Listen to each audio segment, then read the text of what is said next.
কৃতি সন্তান, যিনি কাতারে একজন বড় ব্যবসায়ী, আপনাদের এলাকার সমাজসেবক আমাদের শফিক ভাই, অত্যন্ত মানবিক একজন নেতৃত্ব, প্রিয় কিশোরগঞ্জের মানুষ। এর আগে তারাইলে যে সমাবেশ হয়েছিল সেখানে আমি উপস্থিত হয়েছিলাম। আজকে পাকুন্দিয়ার এই সমাবেশে উপস্থিত হতে পেরেছি। আমি আপনাদেরকে বলতে চাই, এই যে কিশোরগঞ্জের মানুষ, যেটি সবসময় আমরা জেনে এসেছি যে কিশোরগঞ্জে বিশাল উন্নয়ন হয়েছে, কিন্তু উন্নয়নের নামে লুটপাট হয়েছে। রাস্তা দিয়ে আসতে দেখলাম রাস্তা ভাঙাচোরা, রাস্তায় ধুলাবালি। উন্নয়নের নামে আমরা দেখেছি যে হাওর বিলাস, সেখানে হাওরের হয়তো রাস্তা, হাওরের মাঝখান দিয়ে রাস্তা তৈরি করা হয়েছে। এর মাধ্যমে কি এদেশে এই কিশোরগঞ্জ জেলার মানুষের কোন উন্নয়ন হয়েছে? বরং হাওরে যে মাছ চাষ করা হতো সেখানে ব্যাঘাত সৃষ্টি করা হয়েছে। হাওরে সেখানে কৃষকরা যখন জল শুকিয়ে যেত, সেখানে তারা ধান চাষ করত, সেখানে ব্যাঘাত সৃষ্টি হয়েছে। কারণ এই পাশের স্রোত আর ওই পাশে যেতে পারে না, মাঝখানে রাস্তা। এই কিছু নেতাদের ওই যে রাষ্ট্রপতি, দামি রাষ্ট্রপতি আব্দুল হামিদের বিলাসিতার জন্য এবং কুখ্যাত সেই ডিবি প্রধান হারুনদের বিলাসিতার জন্য এই হাওরে কিছু রিসোর্ট করা হয়েছে। প্রকৃতপক্ষে কিশোরগঞ্জের কোন উন্নয়ন এই আওয়ামী লীগ করতে পারেনি। আওয়ামী লীগ কিশোরগঞ্জের জনগণের সাথে যেমনি ভাবে বেইমানি করেছে, উন্নয়নের নামে সারা দেশের জনগণের সাথে তারা বেইমানি করেছে। আওয়ামী লীগ একটি পতিত স্বৈরাচারী দল। শেখ হাসিনা ভারতে পালিয়ে গেছে। এদেশের ছাত্র জনতা যেভাবে বিপ্লব সংগঠিত করেছিল, এই কিশোরগঞ্জে আপনারা দেখেছেন আমাদের ছাত্রনেতা অভি, যিনি বৈষম্য বিরোধী ছাত্র আন্দোলনের প্রধান সমন্বয়ক, ইতিপূর্বে বক্তব্য রেখেছে। এই কিশোরগঞ্জে আপনারা আওয়ামী লীগের প্রেতাত্মাদের যে ভাস্কর্য ছিল, আমি শুনলাম এই উপজেলাতে থানাতেও ছিল, সেটি নাকি আপনারা গুড়িয়ে দিয়েছেন। এগুলো ছাত্র জনতা অভ্যুত্থানের সময় তারা আওয়ামী লীগের আস্থানা তারা গুড়িয়ে দিয়েছে। কিন্তু আমাদের কথা হলো যে এখন একটি সরকার রয়েছে। অভ্যুত্থানের সময় অনেক কিছু জায়েজ, কিন্তু যখন অভ্যুত্থানের পরে একটি সরকার যখন গঠিত হয়, ওই সরকার ক্ষমতায় থাকে এবং রাষ্ট্রকে স্থিতিশীল করার চেষ্টা করে, তখন কিন্তু এই ভাঙচুর এলাও না। তখন কিন্তু এই বাড়িঘরে আগুন দেওয়া বা ভাস্কর্য ভাঙা, সেটা কিন্তু দেশকে আরেকটি প্রতি বিপ্লবের দিকে নিয়ে যায়। সুতরাং বিপ্লবের নামে যারা এখন মানুষের বাড়িতে বাড়িতে আগুন দিচ্ছে, গণ অধিকার পরিষদ এইগুলোকে সমর্থন করে না। এই সরকার রাষ্ট্র সংস্কার করতে চাই, আমরা সরকারকে সহযোগিতা করছি। আমরা সরকারকে বলেছি আপনারা কাজ করেন, কিন্তু কাজের নামে কিংস পার্টি গঠন, দ্রব্যমূল্যের ঊর্ধ্বগতি, শতাধিক পণ্যের উপরে ভ্যাট ট্যাক্স বৃদ্ধি করা, সেইটা রাষ্ট্র সংস্কার হতে পারে না।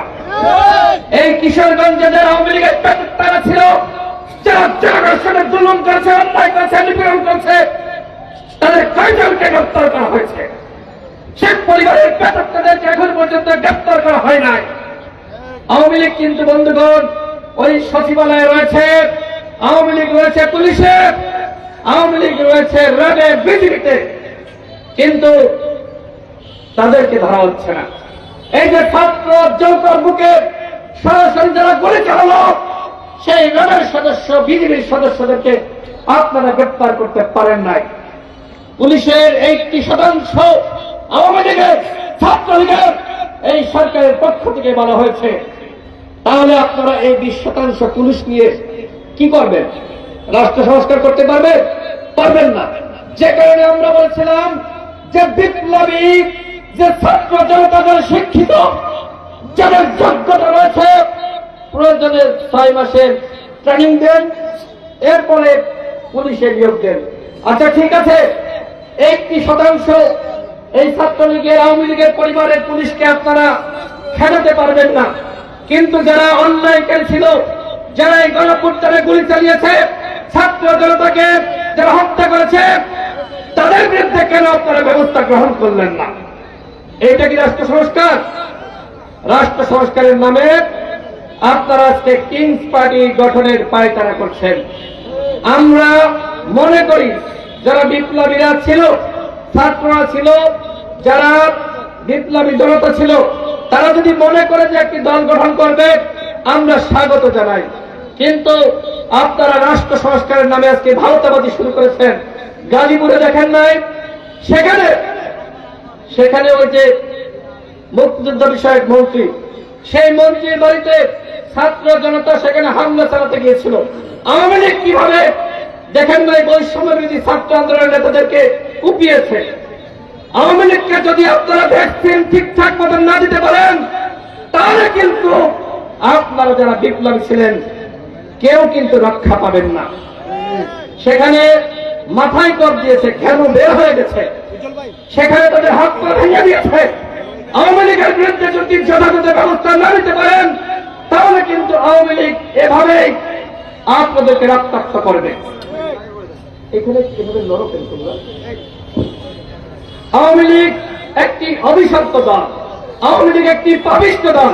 ৭১-এর পরে একবার তারা শেখ মুজিবের নেতৃত্বে করে হত্যা চালিয়েছে এবং এই ২৪-এ শেখ হাসিনার নেতৃত্বে আরেকবার গণহত্যা পরিচালিত হয়েছে। দ্বিতীয়বার আওয়ামী লীগ আবার ফিরে এসে বাংলাদেশে গণহত্যা চালাক। আপনারা কি সেটি চান? সুতরাং স্পষ্ট কথা, এই আওয়ামী লীগকে অবশ্যই নিষিদ্ধ করতে হবে। আপনারা কি চান আওয়ামী লীগকে নিষিদ্ধ করা হোক? হাত উঁচু করে দেখান, হাত উঁচু করে দেখান। কিশোরগঞ্জের মানুষ, আপনারা কি চান আওয়ামী লীগকে নিষিদ্ধ করা হোক? এই সরকারকে বলবো, আগামী 7 দিনের মধ্যে গণহত্যার বিচারের আগে আওয়ামী লীগের সাংগঠনিক কার্যক্রম এবং নিবন্ধন স্থগিত ঘোষণা করতে হবে। জনগণের সাথে বেইমানি করে আপনারা সচিবালয়ে, পুলিশের, রেলওয়ে, পৃথিবীতে, সরকারের প্রত্যেকটা সেক্টরে আজকে আওয়ামী লীগের পুনর্বাসন করছেন। এমনকি এই উপদেষ্টা পরিষদে আওয়ামী লীগের প্রেতাত্মাদেরকে আপনারা জায়গা করে দিয়েছেন, যেখানে ওই বছির, শেখ বছির এবং ফারুকি এই আওয়ামী লীগের প্রেতাত্মাদেরকে উপদেষ্টা পরিষদ থেকে সরিয়ে দেওয়ার কথা, সেদিকে আপনাদেরকে আমরা দেখছি না কোন ধরনের কাজ করছেন। আপনারা কি করছেন? রাষ্ট্র সংস্কারের নামে গল্প শুনিয়ে জনগণকে ঘুম পাড়িয়ে রেখেছেন। কিন্তু জনগণ যে আসলে ভালো নাই, গ্রামগঞ্জে আপনারা মহল্লায় আওয়ামী লীগ অরাজকতা শুরু করেছে।